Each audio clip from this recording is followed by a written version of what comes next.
వెంటనే వివరణ ఇవ్వడానికి తొందరపడకు. అది నీ బలహీనతకు సంకేతం. భరించడం నేర్చుకుంటే బ్రతకడం సులభం.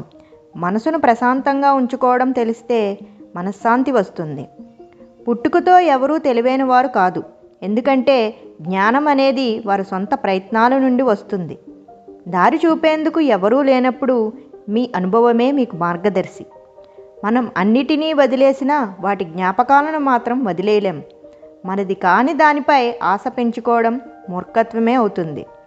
తెలివైనవాడు ఒంటరిగా ఉంటాడు, బలహీనుడు గుంపులో ఉంటాడు.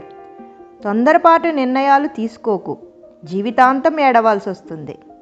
కొడితే బలం పైన కొట్టు, వీరులుగా మిగులుతారు.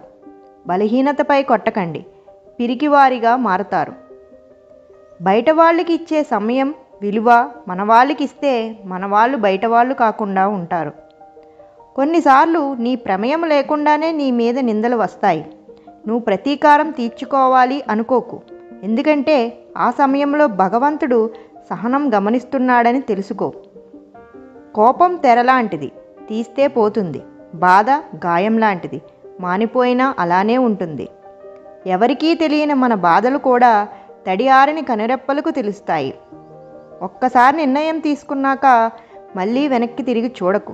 ఎందుకంటే ప్రతిసారి గతం గురించి ఆలోచించేవాళ్ళు జీవితంలో ముందడుగు వేయలేరు. డబ్బు లేనప్పుడు పిసినారిగానే ఉండాలి. ఎందుకంటే పడిపోతే ఎవరూ సహాయం చెయ్యరు. నీ సమయాన్ని నీకోసం ఉపయోగించు. ఎదుటి వ్యక్తి గురించి ఆలోచిస్తూ వృధా చేసుకోకు. గెలిచినప్పుడు పొగడడానికి 100 మంది ఉన్నా లేకపోయినా ఓడినప్పుడు ఓదార్చుకోవడానికి ఒక్కరైనా ఉండాలి. కానీ ఎవరూ లేకున్నా నీకు నువ్వే ధైర్యం చెప్పుకోవాలి. అడవికి పోయినా రాముడు రాజే, జోదం ఓడినా యశస్సుడు రాజే. వ్యక్తిత్వం ఉన్నవాడికి గెలుపుతో సంబంధం లేదు, రాజ్యంతో పని లేదు. ఉన్నంతకాలం ఒంటరిగా ఉన్న రాజే. బాధల్లో ఉన్నప్పుడు బంధాలు భరోసాగా ఉండాలి, కానీ బంధాలే బాధలుగా మారితే బతుకు బలహీనత పడుతుంది. మనిషి ఎలా ఉన్నాడో చూడకు, మనసు ఎలాంటిదో చూడు. అందం పోతుంది, ఆస్తులు కరిగిపోతాయి, కానీ మంచి మనసు ఎప్పటికీ నీకు తోడుగానే ఉంటుంది. ఎవరో నిన్ను బాధ పెట్టారని వాళ్ళు తిరిగి బాధపడాలని ఎప్పుడూ కోరుకోకు. తెలియక బాధపడితే క్షమించు, తెలిసి బాధపడితే ఓర్పు కాలానికి అప్పగించు. నువ్వు మాత్రం ప్రశాంతంగా జీవించు. అదృష్టంతో వచ్చింది అహంకారాన్ని కలిగిస్తుంది. తెలివితో సంపాదించినది సంతోషాన్ని ఇస్తుంది. కష్టపడి సంపాదించింది సంతృప్తినిస్తుంది.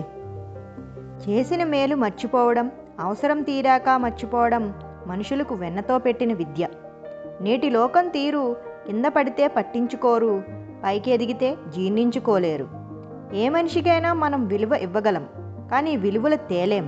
అది ఎవరికి వారే సంపాదించుకోవాలి. ప్రతి బాధ ఒక కొత్త పాఠాన్ని నేర్పుతుంది. ప్రతి పాఠం ఒక వ్యక్తిని మారుస్తుంది. Thank you for watching. నా ఛానల్ని ఫస్ట్ టైం కనుక చూస్తున్నట్లయితే వెంటనే సబ్స్క్రైబ్ చేసుకోండి, ఆల్ ప్రెస్ చేసుకుని పెట్టుకోండి. ఎందుకంటే నేను పెట్టే ప్రతి వీడియోని మిస్ కాకుండా చూడొచ్చు. ఈ వీడియో కనుక నచ్చినట్లయితే లైక్ చేయండి, షేర్ చేయండి అండ్ కమెంట్ చేయండి.